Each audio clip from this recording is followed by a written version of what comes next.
नमस्कार मित्रों, हमारे चैनल भक्ति का सागर में आप सभी का स्वागत है। दोस्तों, आज हम आपको बताएंगे कि देवों के देव महादेव को क्यों मांगनी पड़ी थी माता अन्नपूर्णा से भिक्षा।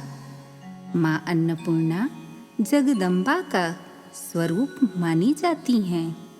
माँ अन्नपूर्णा की कृपा से घर में कभी भी धन धान्य की कमी नहीं होती और माँ अन्नपूर्णा अपने भक्तों को कभी भूखा नहीं रहने देती।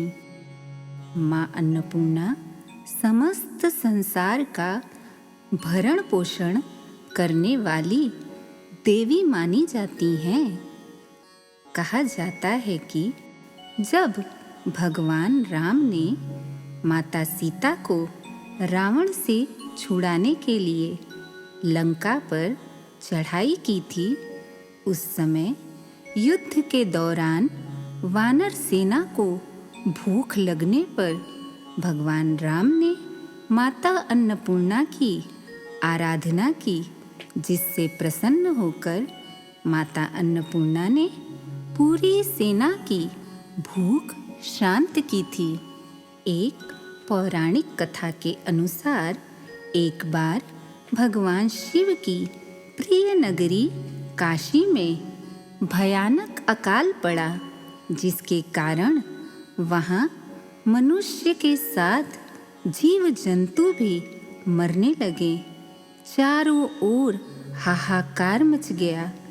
तब काशी वासियों ने ब्रह्मा और विष्णु जी की आराधना की।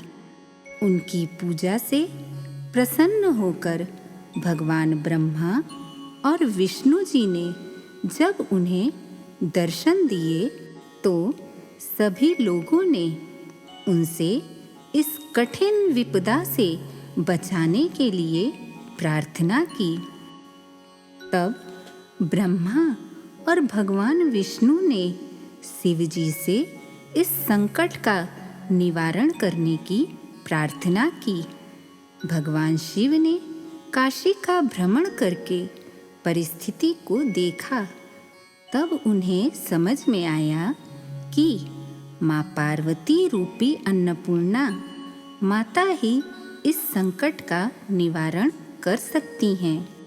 यदि माँ अन्नपूर्णा की कृपा होगी तो काशी से अन्न की कमी की समस्या समाप्त हो जाएगी। तब भगवान शिव ने देवी पार्वती से अन्नपूर्णा रूप धारण कर सबका उद्धार करने की प्रार्थना की। माता पार्वती ने अन्नपूर्णा रूप धारण किया और भगवान शिव ने अपनी काशी नगरी के लिए माता अन्नपूर्णा से भिक्षा मांगी। माता अन्नपूर्णा ने भिक्षा में सर्वप्रथम धान दिया, जिसे भगवान शिव ने नगरवासियों में बांट दिया और इस प्रकार उनकी भूख को शांत किया। काशी में चारों तरफ भगवान शिव के साथ माता अन्नपूर्णा की जय जयकार होने लगी। माता अन्नपूर्णा ने भगवान शिव को वचन दिया कि आज से काशी में कोई भी भूखा नहीं सोएगा और ऐसा माना जाता है कि आज भी काशी में माँ अन्नपूर्णा की कृपा से कोई भी व्यक्ति भूखा नहीं रहता। जिस दिन माँ अन्नपूर्णा ने शिव जी को भिक्षा दी, उस दिन को अन्नपूर्णा जयंती के रूप में मनाया जाता है। यह मार्गशीर्ष महीने की पूर्णिमा को मनाया जाता है। काशी विश्वनाथ परिसर में ही माँ अन्नपूर्णा का मंदिर है, जिसमें माँ अन्नपूर्णा की स्वर्ण मूर्ति विराजमान है, जो वर्ष में एक बार धनतेरस के दिन से अन्नकूट के दिन यानी 4 दिनों तक के लिए ही खुलती है। माँ अन्नपूर्णा की इस दुर्लभ मूर्ति के दर्शन से भक्तों की सारी मनोकामनाएं पूर्ण हो जाती हैं। यहाँ धनतेरस के दिन भक्तों को माता अन्नपूर्णा के खजाने से सिक्के और उन्हें चढ़ाया गया धान प्रसाद के रूप में दिया जाता है। ऐसा माना जाता है कि यह सिक्का तिजोरी में रखने से धन में वृद्धि होती है तथा धान के प्रसाद को भंडार घर में रखने से कभी भी अन्न की कमी नहीं होती। वर्ष के बाकी दिनों में इस मंदिर में दर्शन हेतु माँ अन्नपूर्णा की पीतल से बनी हुई प्रतिमा की प्रतिष्ठा की गई है।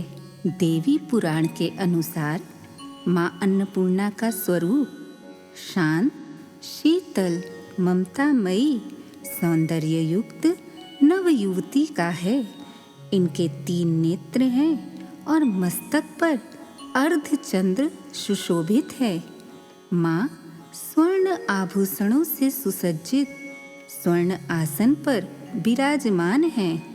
माँ के बाएं हाथ में अन्न से भरा हुआ पात्र तथा दाएं हाथ में रत्न जड़ित सोने से बना हुआ कलछुल है, जो यह दर्शाता है कि माँ अन्नपूर्णा सदैव भक्तों को अन्न दान करती हैं और उनकी भूख को शांत करती हैं। इनके दर्शन और पूजन से घर में कभी भी धन धान्य की कमी नहीं होती और माँ की कृपा हो तो जन्मों जन्मों की दरिद्रता भी दूर हो जाती है। भारतीय संस्कृति में घर की बहू को भी अन्नपूर्णा का रूप माना जाता है, क्योंकि वह घर के सभी सदस्यों के भोजन का ध्यान रखती है।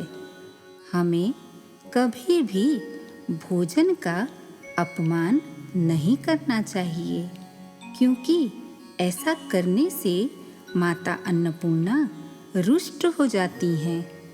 भोजन बर्बाद नहीं करना चाहिए और उसे फेंकना भी नहीं चाहिए।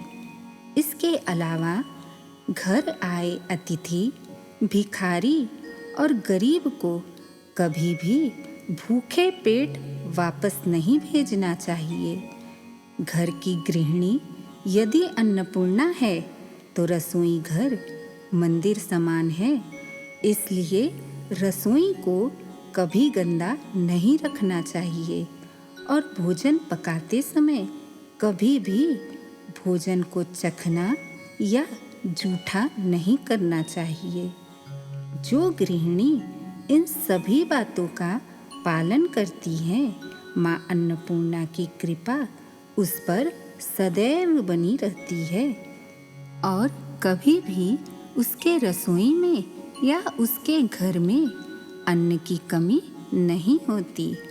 ऐसे ही और भक्ति प्रसंगों को सुनने के लिए हमारे चैनल भक्ति का सागर को सब्सक्राइब करें, लाइक करें और हाँ, कमेंट करना बिल्कुल ना भूलें। जय श्री कृष्ण।